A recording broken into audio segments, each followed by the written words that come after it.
Hello everyone, কেমন আছেন সবাই? আশা করি সবাই ভালো আছেন। বাড়িতে আজকে আমি বানিয়েছিলাম পনির দিয়ে পটল আলুর সবজি। গ্রেভিটা দেখতে পাচ্ছেন কত সুন্দর হয়েছে, আর পনিরগুলো নরম তুলতুলে হয়ে যায়, আর খেতে তো ভীষণই সুন্দর হয়। চলুন আজকে আপনাদেরকে করে দেখাই।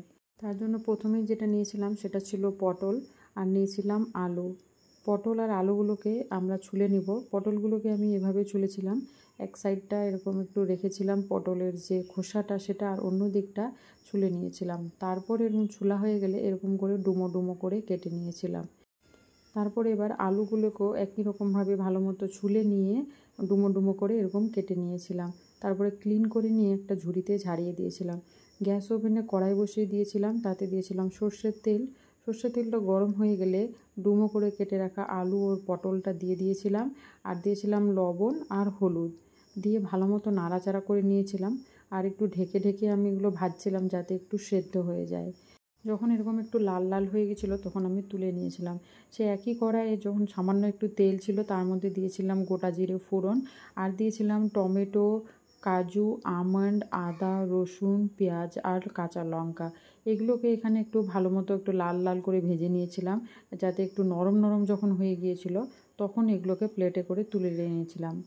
তারপরে প্লেটে তুলে রাখার পরে যখন এগুলো একটু ঠান্ডা হয়ে গিয়েছিল তখন আমি যে গ্রাইন্ডারের মধ্যে নিয়ে নিয়েছিলাম সবগুলোকে, এটার একটা আমি মিহি পেস্ট বানিয়ে নেব। এরকম করে মশলাটা বানালে গ্রেভিটাও থকথকে হয়, একটা অন্যরকম কালার আসে, আর স্বাদটাও একদম রেস্টুরেন্ট স্টাইলের মতো হয়। তারপরে গ্যাস ওভেনে কড়াই বসিয়ে দিয়ে সর্ষের তেল দিয়েছিলাম। তারপরে কিছু গোটা গরম মশলা ফোড়ন দিয়েছিলাম। সেই গরম মশলা থেকে সুন্দর একটা যখন গন্ধ ছাড়ছিল তারপরে গ্রাইন্ড করে রাখা মশলাটা দিয়ে দিয়েছিলাম। মশলাটা দিয়ে একটু নাড়াচাড়া করে নিয়ে তারপরে দিয়েছিলাম সামান্য লবণ আর হলুদ, কাশ্মীরি লঙ্কার গুঁড়ো আর সামান্য চিনি। এগুলোকে ভালো মতো একটু কষে নেব মশলাটা। আর ততক্ষণ এদিকে মশলাটা যখন হচ্ছিল ততক্ষণ আমি পনিরটা কেটে নিয়েছিলাম। এটা আমার বাড়িতে বানানো পনির। আর এদিকে দেখুন মশলাটা কষানো হয়ে গিয়েছিলো, মশলাটা থেকে তেল ছাড়ছিল। তখন আমি এই যে আলু আর পটলটাকে অ্যাড করে দিয়েছিলাম, দিয়ে আবারও একটু ভালো মতো নাড়াচাড়া করে একটু সামান্য কষে নিচ্ছিলাম। কষা হয়ে গেলে তারপরে জল অ্যাড করে দিয়েছিলাম। জলটা যে যার মতো দিবেন, আমি একটু গ্রেভিটা থকথকেই রাখবো সেই জন্য জলটা একটু কমই দিয়েছি। তারপর এটাকে ভালো মতো নাড়াচাড়া করে নিয়েছি, আর এটাকে দিয়েছিলাম ফুটতে। যখন ফুটে গিয়েছিল তখন আমি এটাকে ঢাকা দিয়েছিলাম যাতে পটল আর আলুটা আর একটু ভালো মতো সেদ্ধ হয়ে যায়।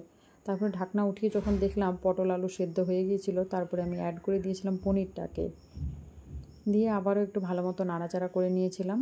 তারপরে অ্যাড করেছিলাম গরম মশলা পাউডার। গরম মশলা পাউডারটা দিয়ে ভালো মতো নাড়াচাড়া করে নিলাম যাতে মশলাটা ভালো মতো অ্যাড হয়ে যায়। তারপরে দিয়েছিলাম কসুরি মেথি। কসুরি মেথিটাকে হাতে ক্রাশ করে নিয়ে তারপরে অ্যাড করে দিয়েছিলাম। জানেন কসুরি মেথির প্যাকেট যদি এমনি বাইরে রেখে দেন একবার ইউজ করার পরে, খোলা প্যাকেট, কসুরি মেথির কালারটাও চলে যায় আর গন্ধটাও চলে যায়। তো আপনি এটাকে আবার একটা গার্ডার ফাটার দিয়ে যদি বন্ধ করে দিয়ে আটকে দিয়ে নর্মাল ফ্রিজে রেখে দিবেন, দেখবেন পাতাগুলোও করকরে থাকে এবং কালারটাও সবুজ হয়ে থাকে।